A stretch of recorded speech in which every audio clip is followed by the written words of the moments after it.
నమస్తే, నేను మీ పద్మజ.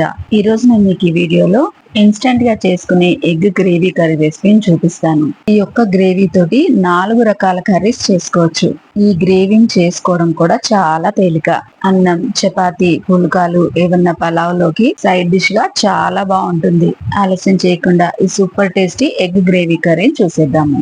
ముందుగా మిక్సర్ జార్ లోకి 1 కప్పు కమ్మటి పెరుగుని తీసుకోండి. 2 మీడియం సైజు ఉన్న ఉల్లిపాయల్ని ఇలా పెద్ద ముక్కలుగా కట్ చేసుకొని వేసుకోండి. వీటితో పాటు 2 మీడియం సైజు ఉన్న టమాటాలని కూడా కట్ చేసుకొని వేసుకోవాలి.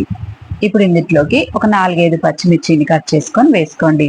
1 టేబుల్ స్పూన్ ఉప్పు, 1/2 టీ స్పూన్ పసుపు, 1 టేబుల్ స్పూన్ కారం, 1 టేబుల్ స్పూన్ ధనియాల పొడి, 1/2 teaspoon garam masala, 1 tablespoon fresh గా నూరుకున్న అల్లం వెల్లుల్లి పేస్ట్ వేసుకొని వీటన్నిటిని మెత్తగా గ్రైండ్ చేసుకోవాలి. ఇలా మెత్తగా గ్రైండ్ చేసుకున్న మసాలా పేస్ట్ ని రెడీగా పక్కన ఉంచండి. ఇప్పుడు స్టవ్ పైన కడాయి పెట్టుకొని అందులోకి 2 టేబుల్ స్పూన్ల వరకు నూనెను వేసుకోండి. నూనెలోకి 1/4 టీ స్పూన్ పసుపు వేసుకొని నూనె కొంచెం వేడవగానే ఉడికించిన కోడిగుడ్లన్నీ కూడా వేసుకొని వేయించుకోవాలి. కోడిగుడ్లన్నీ ఇలా మంచి రంగులోకి వచ్చి వేగిపోగానే వీటన్నిటిని తీసేసి పక్కన ఉంచండి.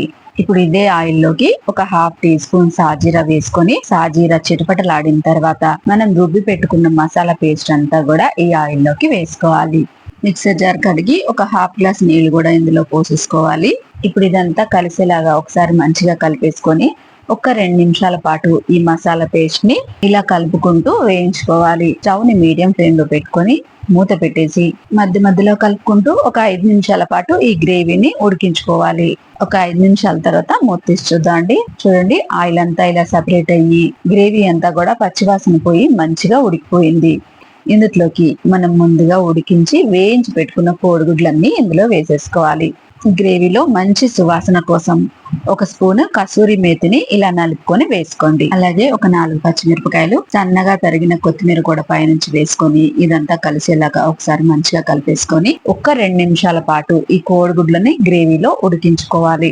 2 నిమిషాల తర్వాత మూత తీసి ఈ గ్రేవీలోకి 2 టేబుల్ స్పూన్ల వరకు ఫ్రెష్ క్రీమ్ ని వేసుకోండి. ఫ్రెష్ క్రీమ్ అంతా గ్రేవీలో కలిసేలాగా కలుపుకొని 1 నిమిషం పాటు ఈ గ్రేవీని ఉడికించుకొని 1 నిమిషం తర్వాత సన్నగా కట్ చేసిన కొత్తిమీరని పైనుంచి వేసేసుకొని స్టవ్ ఆఫ్ చేసామంటే మన instant egg gravy curry ready అయిపోయినట్టే. చూడండి, చూడడానికి ఎంత కలర్ఫుల్ గా కనిపిస్తుందో కదా. ఈ సూపర్ టేస్టీ ఎగ్ గ్రేవీ కర్రీని మీరు ఇంట్లో ఒకసారి తప్పకుండా ట్రై చేయండి.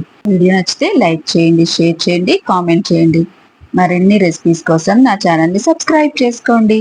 మరో మంచి రెసిపీతో కలుసుకుందాం. నమస్తే.